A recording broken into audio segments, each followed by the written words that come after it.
भगवान राम अपने अंगना लौट आए हैं और शायद बिहार के मुख्यमंत्री नीतीश कुमार भी उनसे प्रेरणा लेकर अपने अंगना यानी राष्ट्रीय जनतांत्रिक गठबंधन एनडीए में लौटने की तैयारी कर रहे हैं। नमस्कार, उदय इंडिया डिजिटल में स्वागत है आपका। मैं हूं अंशुमान आनंद। तो मैं आपको बता रहा था कि कैसे नीतीश कुमार के एनडीए खेमे में वापस लौटने के संकेत दिखाई दे रहे हैं।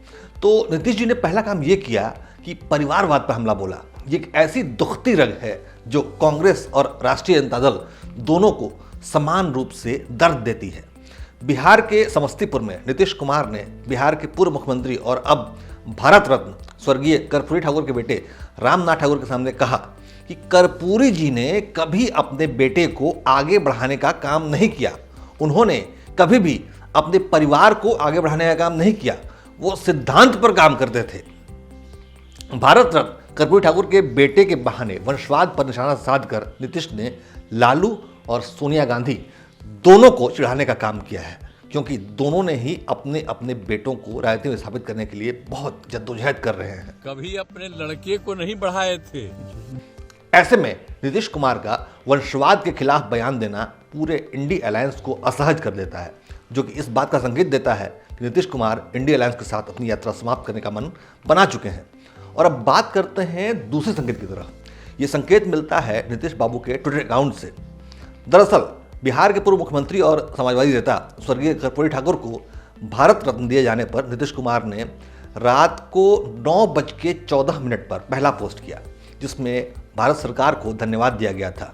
लेकिन 1.5 घंटे बाद उस पोस्ट को डिलीट कर दिया गया और फिर रात 10:50 पर फिर से पोस्ट किया गया, जिसमें कर्पूरी ठाकुर को भारत रत्न देने के लिए प्रधानमंत्री नरेंद्र मोदी को विशेष तौर पर धन्यवाद दिया गया।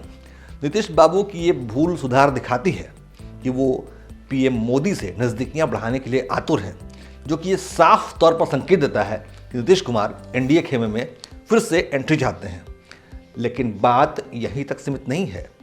नीतीश कुमार का पिछले दिनों का एक और घटनाक्रम इस बात का संकेत दे रहा है कि उनके दिमाग में कुछ न कुछ तो जरूर चल रहा है। मंगलवार 23 जनवरी को नीतीश कुमार अचानक बिहार के राज्यपाल राजेंद्र विश्वनाथ अर्लेकर से मिलने पहुंच गए। उनकी ये मुलाकात लगभग 40 मिनट तक चली। बताया तो ये जा रहा है कि ये मुलाकात कुलपतियों की नियुक्ति के सिलसिले में थी, लेकिन ये इतना बड़ा मुद्दा तो नहीं था जिस पर 40 मिनट तक चर्चा की जाए। वैसे रिकॉर्ड बताते हैं कि जब जब नीतीश कुमार राज्यपाल से अचानक मिलने पहुंचे हैं, उसके बाद उन्होंने कोई न कोई बड़ा राजनीतिक फैसला जरूर किया है। इसीलिए नीतीश और राज्यपाल अर्लेकर की मुलाकात के बाद सबके कान खड़े हो गए हैं। तो ये 3 संकेत बता रहे हैं कि नीतीश कुमार फिर से एनडीए के खेमे में लौटने की तैयारी कर रहे हैं। अब नीतीश कुमार की उम्मीदें इसलिए भी परवान चढ़ रही हैं क्योंकि लोकसभा चुनाव 2024 की कमान संभालने के बाद गृह मंत्री अमित शाह ने बड़ा बयान दिया था कि अगर एनडीए का कोई पुराना सहयोगी वापस लौटना चाहता है तो उसका स्वागत किया जाएगा। उस समय भी उस समय भी अमित शाह का यह बयान नीतीश कुमार के संदर्भ में देखा गया था।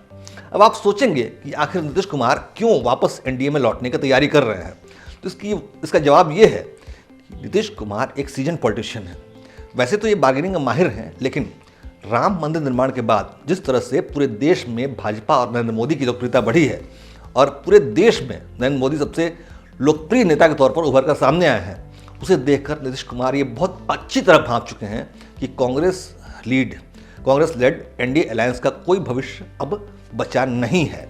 उसमें शामिल हर पार्टी अपनी ढाई चावल की अलग खीर तैयार करने की फिराक में जुटी हुई है। और जिस तरह से पूरे देश में मोदी लहर उफान पर है, वैसे में नीतीश को अपनी गद्दी बचाने के लिए भाजपा शरणम गच्छामी होने के सिवा और कोई रास्ता सूझ नहीं रहा है। वैसे भी बिहार में घाघ नेता लालू प्रसाद यादव नीतीश कुमार को हटाकर अपने बेटे तेजस्वी को मुख्यमंत्री की कुर्सी दिलाने के लिए हर दांव पे चल रहे हैं, जिससे नीतीश कुमार अंदर अंदर परेशानी महसूस कर रहे हैं। इन हालातों में आरजेडी से पिछवाड़े में ही वो समझदारी देखते हैं। अब देखते हैं कि पलटी मारने के लिए प्रसिद्ध नीतीश कुमार इस बार कौन सा रुख अख्तियार करते हैं। जय हिंद, जय भारत।